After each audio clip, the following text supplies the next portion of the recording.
राधे कृष्णा जय भोलो राधा रानी की जय। जय भोलो श्री कृष्ण कन्हैया लाल की जय।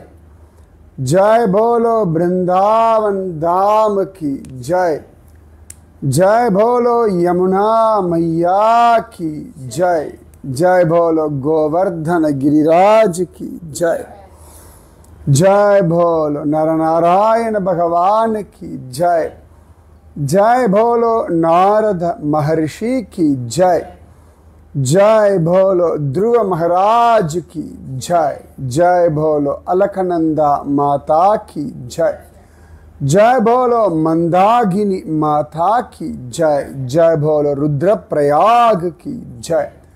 जय भोलो कल्पेश्वर महादेव की जय। மகோன்னதமான துருவ சரித்திரத்தை ஜோராக இமயமலையில் அனுபவிச்சுருக்கோம். அழகாக துருவன் கிளம்புற அனுபவத்தை பத்ரிநாத்லேருந்து அனுபவித்தோம்.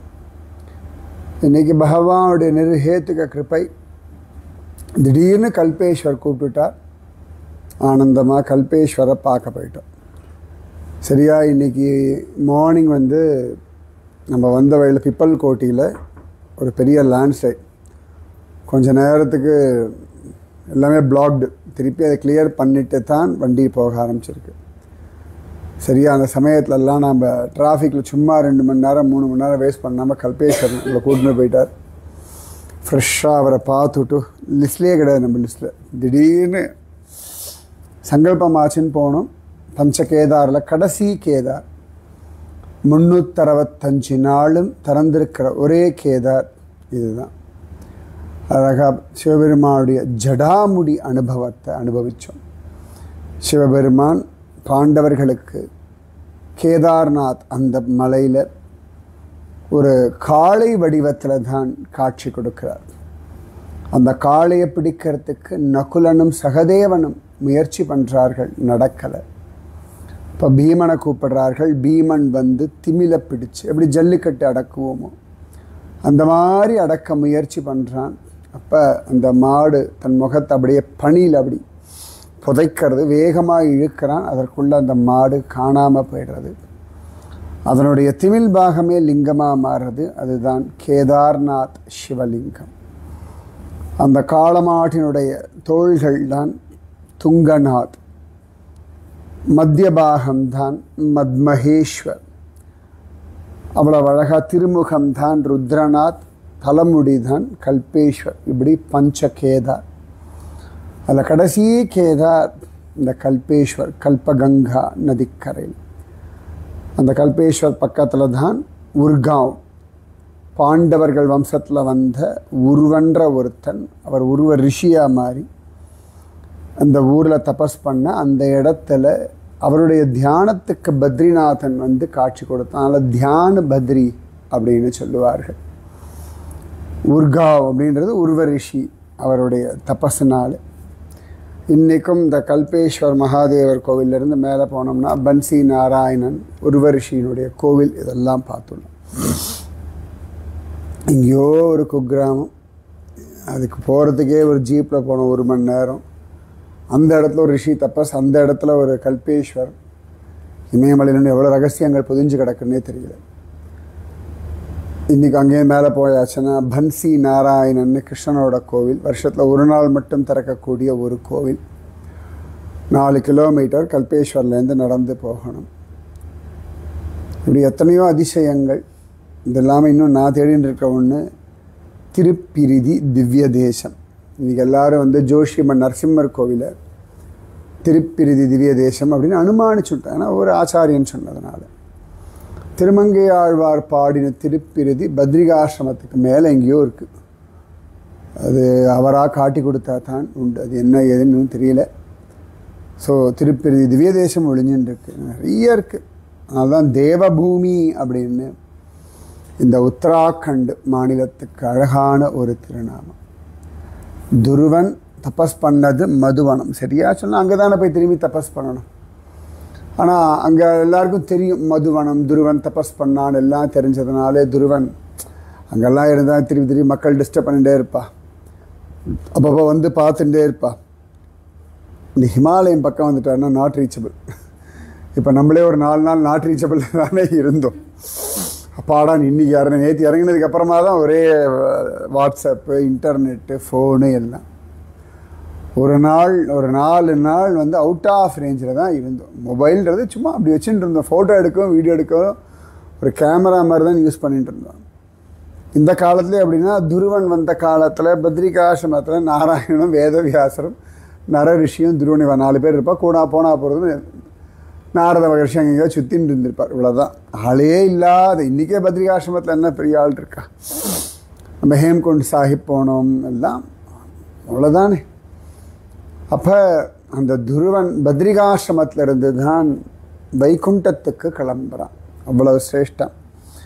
அந்த துருவன் கிளம்பும்பொழுது தான் அம்மாவை நினைக்கிறான். அப்பொழுது ஜோராக சுனந்தன் நந்தன் அதோ பாரப்பா மேலே போகிறார்கள் அப்படின்னு காட்டுறார். அவ்வளவு சிரேஷ்டம் அந்த பத்ரிகாசிரமம். சில இடங்களில் நந்தகோபர் வசுதாரால தபஸ் பண்ணார். அதனாலே தான் கண்ணன் கிடச்சா. அந்த நந்தகோபருடைய ஃபேவரட் மெடிடேட்டிங் பிளேஸ் வசுதாரா அப்படின்னு சில இடங்களில் காண கிடைக்கிறது. ஸோ பகவானோட கிருப்பை அந்த வசுதாரா கற்பனை. இப்போ நேத்திலாம் சாயங்காலம் இன்றைக்கி வண்டியில் வந்த நேரத்தில் நம்ம வசுதாராக்கு நடந்து போயிட்டு இருந்தோம். சரியாக சொல்லணும்னா இன்றைக்கி 11 மணிக்கு கல்பேஷன் தான். நேற்று 11-11 சமயத்தில் நம்ம வசுதாராவில் இருந்தோம். அதுக்கு முன்னாடி 11 மணிக்கு ஹேமகுண்ட் சாஹிப்பில் இருந்தோம். இப்படி ஒவ்வொரு நாளும் வாழ்க்கையில் ஆனந்தத்தை கொடுத்துட்டோம். இதில் ரொம்ப அழகாக அந்த துருவன் அம்மா கிளம்பரா அப்படின்னு சொல்லி காட்டுறார். தத்ர தத்ர பிரசன்சத்பிஹி பதி வைமானிகை சுரைஹி அவகீரியமானோ தத்ருஷ குசுமைஹி கிரமஷோ கிரகான். இந்த துருவன் இப்படி புஷ்பக விமானத்தில் பத்ரிகாசிரமத்தில் இருந்து இப்படி மேலே மேலே போகிறானா. போகும்பொழுது ஒவ்வொரு மண்டலங்களையாக ஒவ்வொரு லோகங்களையாக கடக்கிறான். ஸ்கந்தலோகம் உண்டு. முதல்ல பித்ருலோகம் தான் நமக்கு ரொம்ப நியர்பை அப்படின்னா பித்ருலோகம். அதனால தான் அந்த மாலைய பட்சம் எல்லாம் பண்ணுறோம் இல்லையா. ஸோ இந்த லோகத்தை அப்படி நம்ம தாண்டும் பொழுது முதல்ல பித்ருலோகம் தான் வரும். பித்ருலோகத்தில் நமக்கு முன்னாடி இருக்கக்கூடிய 3 தலைமுறை ஆட்கள் அங்கே இருப்பாள். அதாவது இப்போ எனக்கெல்லாம் வந்து அப்பா இல்லை. ஸோ என்னோடய அப்பா, என்னோடய தாத்தா, என்னுடைய கொள்ளு தாத்தா, இவா 3 பேரும் அங்கே இருப்பார்கள். எங்கள் அப்பா இருக்கும்பொழுது அவரோட அப்பா, தாத்தா, கொள்ளு தாத்தா. ஸோ ஒரு 3 இது மட்டும் அங்கே இருப்பார். அடுத்தது ஒவ்வொருத்தராக போகும்பொழுது என்ன ஆகும்னா அதுக்கு முன்னாடி இருக்கிறவர்கள் அதுக்கு அடுத்த லோகத்தில் போய் செட்டில் ஆவார். பித்ருலோகத்துலேருந்து அவர்களுக்கு ஒரு ரிலீஃப் கிடைக்கும். புத் அப்படின்னு ஒரு நரகத்திலேருந்து காப்பாற்றுறதுனால தான் புத்திரன் புத்ரி அப்படின்னு பேர். அதனால தான் வந்து அந்த பித்ரு காரியம் எல்லாம் பண்ணணும் அப்படின்னு தான் சொல்லுவார். ஸோ துருவன் அப்படி மேலே போகும்பொழுது பித்ருலோகத்திலேருந்து ஒவ்வொருத்தராக அவனை ஆசீர்வாதம் பண்ணுறான். அவனுடைய அப்பா சுவாயம்புவ மனு வாழலாம் ஆசீர்வாதம் பண்ணுறான். பித்ருலோகம் தாண்டின உடனேயே இந்திரலோகம் வரும். அதெல்லாம் நியர்பை தான் இந்திரலோகம் எல்லாம். அதனால தான் க்ஷீணே புண்ணிய மர்த்தியலோகே விஷந்தின்னு இந்திரலோகம் போயாச்சுன்னா திரும்பி கீழே இறங்கிடலாம்.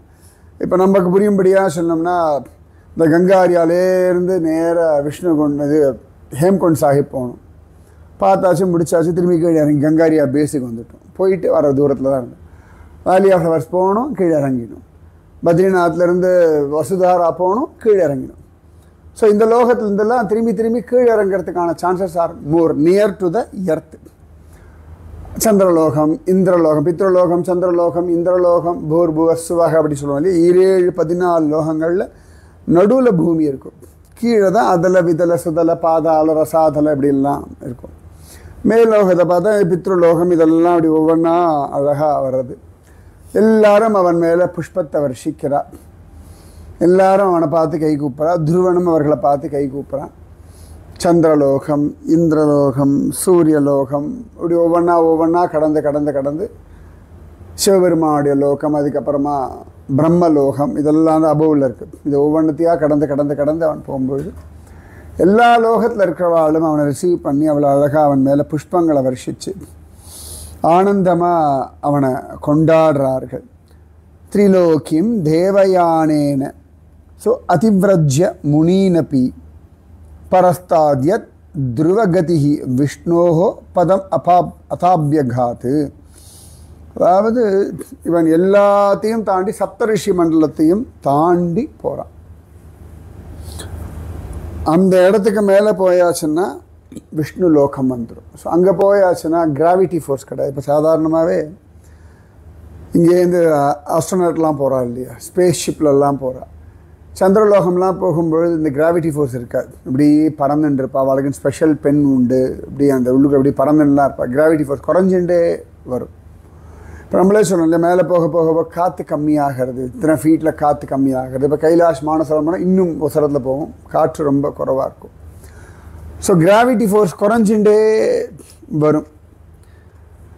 அந்த மாதிரி இந்த இந்திரலோகம் சொன்னால் கொஞ்சம் கொஞ்சம் கிராவிட்டி ஃபோர்ஸ் இருக்குமா. இதை தாண்டி போயாச்சுன்னா இந்த புல்லிங் கெப்பாசிட்டி கிடையாது. அதாவது பாபம் புண்ணியம் இருக்கிற வரைக்கும் இந்த லோகங்கள்லாம் போயிட்டு திரும்பி திரும்பி திரும்பி திரும்பி வரலாம். ஒரு ஸ்டேஜுக்கு அப்புறம் இந்த பாபம் புண்ணியம் இது ரெண்டுத்தையும் கடந்து போயிடும். எப்படின்னு கேட்டால், இப்போ நம்ம முழிச்சுட்டு இருக்கும் பொழுது தப்பான எண்ணங்கள் வரும், தப்பான காரியங்கள் பண்ணுவோம், தப்பாக பேசுவோம், தப்பாக நடந்துப்போம். இது எல்லாமே பாசிபிலிட்டி உண்டு. நல்லதும் பண்ணுவோம், கெட்டதிலும் பண்ணுவோம். நல்லதாகவும் பேசுவோம், கெட்டதிலாகவும் பேசுவோம். நல்லதையும் நினைப்போம், கெட்டதிலையும் நினைப்போம். இது நடுவில் இந்த டியூயாலிட்டிக்குள்ளே தான் ஓடிட்டு இருப்போம். இதுவா அதுவா அதுவா இதுவான்னு ஹோல் டேல. நல்ல தூக்கத்தில் நல்லதும் கிடையாது, கெட்டதும் கிடையாது, பாபமும் கிடையாது, புண்ணியமும் கிடையாது, பயமும் கிடையாது, அழுகையும் கிடையாது, சிரிப்பும் கிடையாது, கோபம் கிடையாது, பொறாமல் நியூட்ரல் அபவ் த ஸ்டேட். நல்ல தூக்கத்தில், நல்ல ஆழ்ந்த உறக்கத்தில் எல்லாம் விட்டாச்சு. நாம் எல்லா பிடிமானத்தையும் விட்டுட்டு ஒரு டீப் ஸ்லீப் போகிறோம் இல்லையா, அந்த மாதிரி. அப்போ அதில் எதுவும் நம்மளை புல் பண்ணுறதே கிடையாது. அதே அப்போ கதலை விடிஞ்சிருது, ஃபோன் அடிக்கிறது, யாராவது கூப்பிட்றா, எழுந்து டக்குன்னு அப்படின்னு எழுந்துப்போம். யாராவது தட்டினா எழுந்துப்போம். அப்போ டக்குன்னு கீழே இறங்கிடுறோம் இல்லையா, நம்மளோட அந்த ஒரு ஸ்டேட் ஆஃப் லெவல்லேருந்து சல்லுன்னு கீழே. அந்த மாதிரி ஜோராக மற்ற எல்லாத்தையும் இறங்கிடுவோம். நல்ல ஆழ்ந்த உறக்கத்துக்கு போயாச்சுன்னா வெள்ளை மழை பெஞ்சாலும் இடி இடித்தாலும் ஒன்றுமே தெரியாது. சுத்தமாக தெரியாது. கரண்ட் போனால் கூட நல்லா தூங்கிட்டு இருந்தோம்னா. அந்த மாதிரி இந்த விஷ்ணுலோகம் போயாச்சுன்னா மறுபடியும் கீழே வருவதற்கான அவசியம் இல்லை. ஆழ்வார்கள் எல்லாம் அந்த லெவலுக்கு போகணும்னு தான் ஆசைப்படுறான். அப்போ துருவன் அந்த ஸ்திதிக்கு போகிறான். அவனுடைய துருவ மண்டலம்ன்றது அந்த இடத்துல சுவாமி தன் பக்கத்தில் தன்னுடைய லோகத்துக்குள்ளே அந்த டெரிட்டரிக்குள்ளே அப்படி வைக்கும்படியாக அவனை வச்சுட்டார். அவ்வளோ விசேஷம் அந்த துருவனுடையது. எல்லாராலையும் ரீச் பண்ண முடியாது. பகவானுக்கு ரொம்ப பிரியமானவர்கள் மட்டுமே அடையக்கூடிய ஒரு ஸ்தலம். அவனுக்கு முன்னாடி யாருமே அடைஞ்சது, அவனுக்கு பின்னாடி இருக்கோ அடைய முடியும். அவனுக்கு முன்னாடி இருக்கோ யாருமே அந்த லெவலில் ரீச் பண்ணதே கிடையாது. அவன் தான் இப்போ நமக்கெல்லாம் பெரிய இன்ஸ்பிரேஷன். யாருன்னா துருவன் அப்படின்னு. இப்போ ரஃபா சொல்லணும், விளையாட்டாக சொன்ன வச்சுக்கோங்க. இப்போ நம்மளாம் ஒரு இன்ஸ்பிரேஷன், மலை ஏறலாம் அப்படின்னு. ஏறிக்கலா, கார்த்திக் சுவாமி போயிருக்கியா, துங்கநாத் போயிருக்கியா, பத்ரிநாத் போயாச்சா அப்படின்னா நிறைய பேருக்கு லட்சியம் இமயமலைன்ற லட்சியம். நிறைய பேர் ஹரித்வார் ரிஷிகேஷ் பார்க்குறதே லட்சியம். இப்போ நாமெல்லாம் இந்த 5 நாளில் தேவப்பிரயாகை, ருத்ரப்பிரயாகை, விஷ்ணு பிரயாக எங்கேயும் இறங்கலை. அதெல்லாம் பார்த்தாச்சு அப்படி கடன்னு இது பண்ணிட்டு போய்ட்டோம். பல பேருடைய கனவு பத்ரிநாத்தில் போய் பத்ரிநாதனை பார்க்கணுன்றது கனவு. இத்தனை வருஷத்தில் மானாவில் வேதவியாசர் கோயில் பார்க்காம இந்த வருஷம்தான். இல்லாட்டி வேதவியாச கோயிலுக்காக தான் பத்ரிகாஷம் போகிறது. ஆனால் இன்றைக்கி இந்த வாட்டி மானாவில் போகணும், வசுதாரா பார்த்ததுலேயே அந்த அனுபவம் கிடச்சாச்சு நமக்கு. கோவில் போய் கிடைக்கக்கூடிய அந்த அனுபவமும் திருப்தியும், வேதவியாசர் குகைக்கு போனால் கிடைக்கக்கூடிய அந்த மன சந்தோஷமும் இன்றைக்கி இந்த வாட்டி வசுதாராலே நமக்கு எல்லாமே வருஷிச்சாச்சு. அதோட அப்படி தீர்த்தமாக தெளிச்சுட்டே இருந்தது. பத்ரிநாதனுடைய ஆசீர்வாதம், நாரதனுடைய ஆசீர்வாதம், வேதவியாச ஆசீர்வாதம்னு. அப்போ நம்ம அதெல்லாம் விட்டுட்டு இதெல்லாம் மட்டும் அனுபவிச்சுட்டு வந்தோம் இல்லையா. அந்த மாதிரி அடைய முடியாத ஒரு விஷயத்தை துருவன் அடைஞ்சுட்டான். அவன் நமக்கெல்லாம் இன்ஸ்பிரேஷன். அப்பேற்பட்டவன் அடைஞ்சுட்டான். சாந்தாக சமதிருஷக சுத்தாக சர்வபூதானுரஞ்சனாக. யார் சாந்தியோடு இருக்காளோ, எல்லாத்தையும் சமமாக இருக்காளோ, யார் சுத்தமாக இருக்காளோ, யார் எல்லா பூதங்களிடத்தையும் அன்போடு இருக்காளோ அவர்கள் மட்டுமே அடையக்கூடிய ஒரு ஸ்திதியை துருவன் அடைஞ்சான் அப்படின்றார். அப்படி அழகாக ஜம்முன்னு சூடாமணி போல அந்த சப்தரிஷி மண்டலத்தினோட எப்பொழுதும் பிரகாசமாக இருக்கான் இல்லையா. இந்த போல் ஸ்டார்ன்றது எப்பொழுதும் பிரகாசமாக ஜொலிச்சுட்டே இருக்கும். இந்த துருவன் அப்படி இருக்கான். அத்தனை விசேஷமாக எல்லாரும் இந்த துருவனை கொண்டாடிண்டு அனுபவிச்சுண்டு ஆனந்தமாக இருக்கான். இது என்ன ஆச்சரியம்னா, இந்த துருவன் இப்படி சத்கதி அடைஞ்ச உடனே மகிமானம் விலோக்யாஸ்ய நாரதோ பகவான் ரிஷிஹி ஆதோத்யம் விதுதன் ஸ்லோகான் சத்ரே அகாயத் பிரச்சேதசாம். இந்த துருவன் சத்கதி அடைஞ்ச உடனேயே நாரத மகர்ஷி பிரச்சேதசர்களுடைய சபையில் தன் சிஷ்யனுடைய பெருமையை பேசுகிறார். சாதாரணமாக எந்த இடத்துலையுமே நாரதர் யாருடைய பெருமையும் பேசுகிற மாதிரியே இருக்கார். சுவாமியோடைய பெருமையை பேசுகிறார். குரு எப்பொழுதுமே சிஷ்யாருடைய பெருமையை பேச மாட்டார்.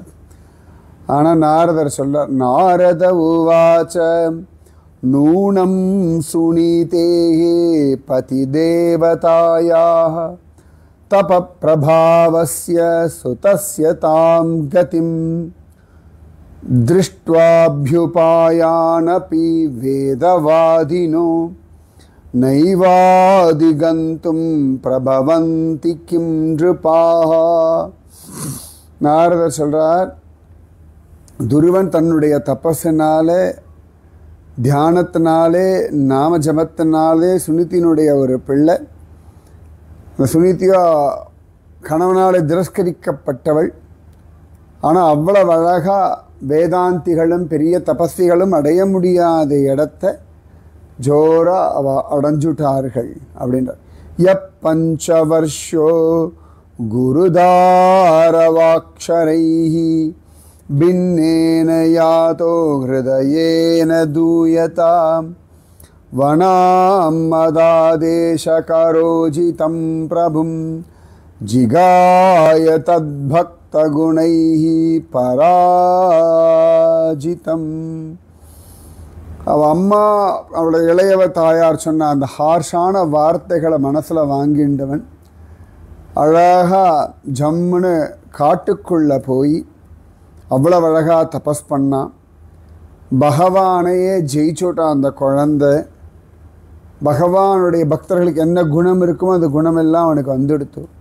யக்ஷத்ரபந்துர்புவி தஸ்யாதிரூடம் அன்வாருருக்ஷேதபி வர்ஷபூகை பிரசாத்ய வைகுண்டமவாப தத்பதம் ஷட் பஞ்சவர்ஷோ யதஹோ விரல்பை. 5-5.5 வயசுக்குள்ளே அந்த பையன் 6 மாதத்தில் சுவாமி அடைஞ்சுட்டான். யாரால் இப்படிப்பட்ட விஷயத்தை அடைய முடியும்? எவ்வளோ வருஷங்கள் தபஸ் பண்ணாலும் தான தர்மங்கள் பண்ணாலும் இது அடைய முடியாது. நாரதர் சொல்றார், அது ரொம்ப பெரிய விஷயம். நாரதர் ஒரு பெரிய ராஜசபையில் இந்த பிள்ளையினுடைய வைபவத்தை, பிரச்சேதசர்கள், இந்த பிரச்சேதசர்களுக்கு தான் நாரதர் சொல்கிறார், குருவாயூரில் போய் தபஸ் பண்ணுங்க, நாராயண சரஸில் போய் தபஸ் பண்ணுங்கன்னு சொல்கிறார். இங்கே நாரதர் கொண்டாடுறன்னா இப்போ எவ்வளவு சந்தோஷப்பட்டிருப்பார் நாரதர். அதுவும் நம்ம ருத்ரப்பிரயாகையில் இருக்கோம். இப்போ இந்த இடத்துல தான் நாரதருக்கு சிவபெருமான் அவ்வளவு அழகாக சங்கீத ரகசியத்தை எல்லாம் சொல்லி கொடுத்தார். அவரே ஆனந்தமாக துருவனுடைய பிரபாவம் சொன்னார் அப்படின்னா வேறு என்ன சொல்கிறதுக்கு இருக்கு? அவ்வளோ வசதி. அதில் சொல்கிறார், யார் இந்த துருவ சரித்திரம் கேட்குறாளோ அவர்களுக்கு அந்த அனுபவம் கிடைக்கும் அப்படின்றார். அதை விட என்ன விசேஷம்னா, ஜோரா இந்த துருவ சரித்திரத்தை காதாலையும் சாயங்காலமும் அழகாக இதை பற்றி பேசணும், நினைக்கணுமா. நம்ம டெய்லி சாயங்காலம் அழகாக துருவ விஷயங்கள்லாம் பேசிகிட்டு இருந்தோம்.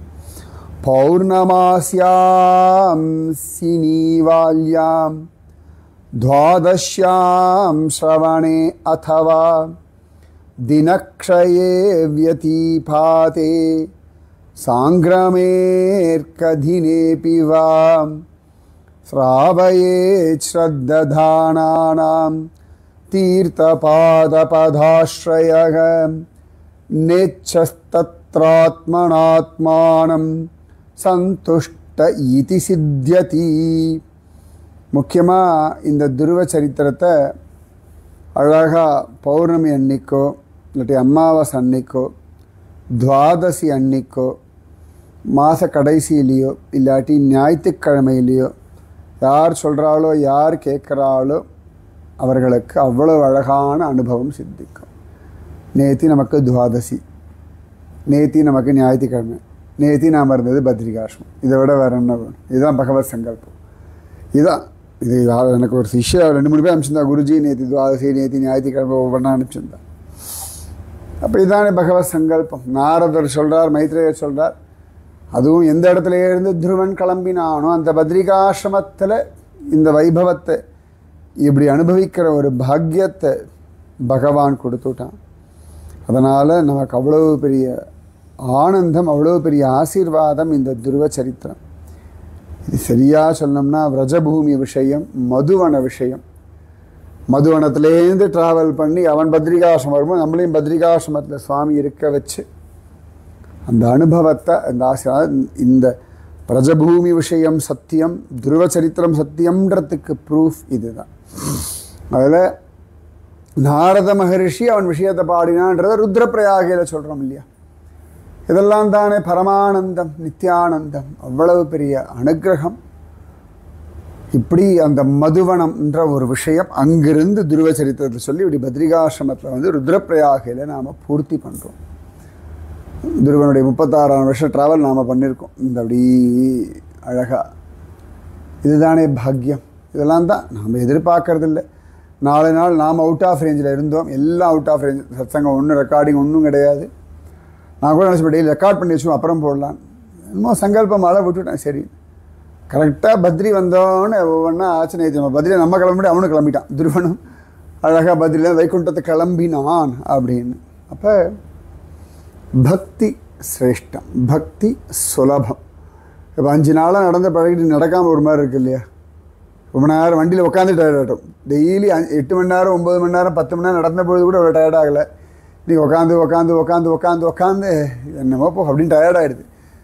எல்லாம் இது சாப்பிட வேண்டாம், மற்ற நாள் எதை கொடுத்தாலும் சாப்பிட்ற நிலைமையில் இருந்தோம். வந்தோடனே 4 மணிக்கு தானே சாப்பிடுவோம், திருப்பி 6 மணிக்கு சாப்பிடுவோம், திருப்பி 8:30 மணிக்கு சாப்பிடுவோம்.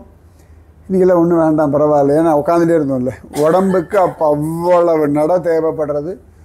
இத்தனை தூரம் இயற்கையோட ஒரு வாழ்க்கை தேவைப்படுற லைஃப்பில் இந்த 5 நாளும் இமயமலையில் அப்படியே அலைஞ்சிருக்கும்.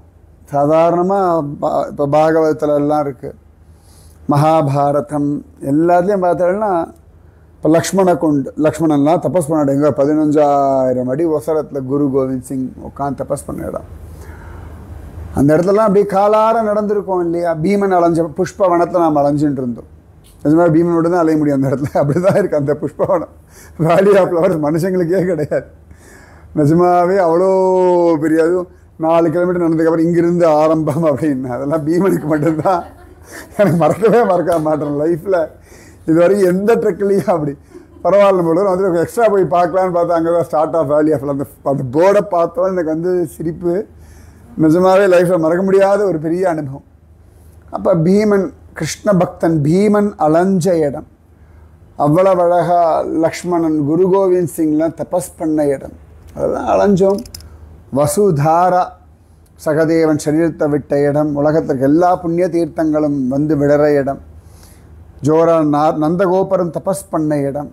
இப்பேற்பட்ட ஒரு இடத்தெல்லாம் புராண இதிகாசங்களில் வாசித்தோம்னா இது மாதிரிலாம் இருக்குதுன்னு தெரியும், அவ்வளோதான். பல இடங்களில் மித்து அப்படின்னு சொல்லி விட்டுருவா.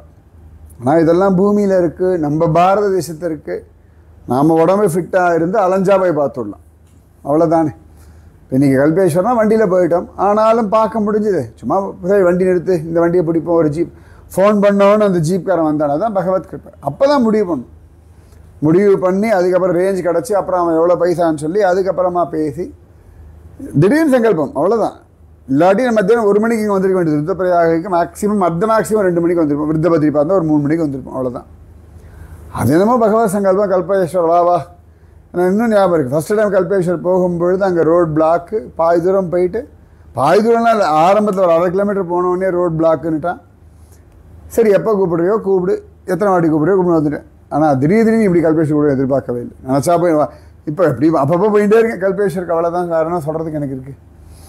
அப்போ அந்த ஒரு அனுபவம், பகவான் இவ்வளவு தூரம் கிருபா பண்ணுறான் அப்படின்னா இதுதான் ஹிமாலயம். எல்லாம் நமக்கு கொடுத்துட்டுருக்கு, ஜஸ்ட்டு வாங்கிக்கணும். அந்த 5 நாளுமே ரிசீவிங் தான், அது ஒன்றுமே கிடையாது. மலையில் அப்படியே போகணும், இந்த காற்று. நிஜமாவே அந்த நேற்று நடந்தோமே இந்த வசுதாரா டு பத்ரிகாசிரமம் மானா காற்று எங்கேருந்து வாங்க முடியும்? எப்படி அந்த காற்றெல்லாம் யார்கிட்ட கொண்டு போய் என்னத்தை சொல்லி புரிய வைக்கிறது? அது சில்லுன்னு இருந்ததுன்னு சொல்கிறதா, சுகமாக இருந்ததுன்னு சொல்கிறதா, என்ன சொல்ல முடியும்? சூப்பர் காற்று இவ்வளோ தான் பதில் சொல்லணும். தெரிஞ்ச வரைக்கும் சூப்பர் காற்று எப்படி அடிச்சு நான் சபா அடிச்சு எனக்கு நல்லா ஞாபகம் இருக்கு. என்னோடய சாக்ஸ் நனைஞ்செடுத்தேன் அந்த நதியை தாண்டும் பொழுது அந்த இடத்துல நனைஞ்செடுத்தேன்னு சொல்லி எடுத்து புழிஞ்செல்லாம் போட்டு நம்ம டீ குடிக்கிற இடத்துல சும்மா கம்பில் சரி வச்சேன். அப்புறம் சரி போட்டு நடப்போம், இதை வேறு எங்கே உள்ள வைக்கிறது அப்படின்னு சொல்லி போட்டு நடந்தேன். அங்கேயே 2 கிலோமீட்டர் வரத்துக்குள்ளேயே காஞ்சிடுது. அவ்வளோதான், கம்ப்ளீட்டாக ட்ரை ஆகிடுது. அவ்வளோ ஆச்சரியமான ஒரு காற்று. இதை சொல்கிறதா, அந்த ஹேம்குண்ட் சாஹிப்பில் அந்த குளிரை சொல்கிறதா, வேலி ஆஃப் ஃப்ளவர்ஸில் ஒரு நடுங்க ஒரு காற்று அடிச்சுது மத்தியானம் 1 மணிக்கு, அதை சொல்கிறதா, அந்த வேலி ஆஃப் ஃப்ளவர்ஸ் அங்கே உட்காந்து ஆகாரம் சாப்பிட்டோமே, எப்பேற்பட்ட பாக்கியம்.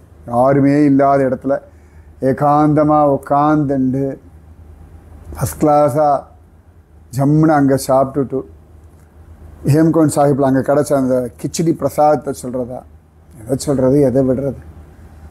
வசுதாரால் அந்த இடத்துல அவ்வளோ அழகாக உட்காந்துன்னு ஒரு போகா, இனிமேல் போகா பார்த்தா வசுதாரா ஞாபகம் வந்துடும். அவ்வளோ அருவிக்கு கீழே உட்காந்துண்டு அவள் புரிய ஈந்தேனோ குச்சேலரை போலேன்ற மாதிரி நான் அதான் நினச்சேன். பகவத் கிருபை எங்கெல்லாம் எப்படியெல்லாம் நமக்கு கிருபை கிடைக்கிறது, அப்படி இவ்வளோ விஷயங்கள் நமக்கு கிடச்சிருக்கு. நன்றியோடு இருப்போம், ஆனந்தமாக இருப்போம், பக்தியோடு இருப்போம், ஸ்ரத்தையோடு இருப்போம். ராதே கிருஷ்ணா ராதே கிருஷ்ணா கிருஷ்ணா ராதே ராதே கிருஷ்ணா கிருஷ்ணா ராதே ராதே கிருஷ்ணா கிருஷ்ணா ராதே ராதே கிருஷ்ணா கிருஷ்ணா ராதே. जय भोलो राधा रानी की जय, जय भोलो श्री कृष्ण कन्हैया लाल की जय, जय भोलो वृंदावन धाम की जय, जय भोलो यमुना मैया की जय, जय भोलो श्री कृष्ण कन्हैया लाल की जय, जय भोलो गोवर्धन गिरिराज की जय, जय भोलो मधुवन की जय, जय भोलो नारद महर्षि की जय, जय बोलो ध्रुव महाराज की जय, जय बोलो बद्रीनारायण भगवान की जय, जय बोलो आज की आशीर्वाद की जय, जय बोलो कल्पेश्वर महादेव की जय, जय बोलो रुद्रप्रयाग की जय. राधे कृष्णा.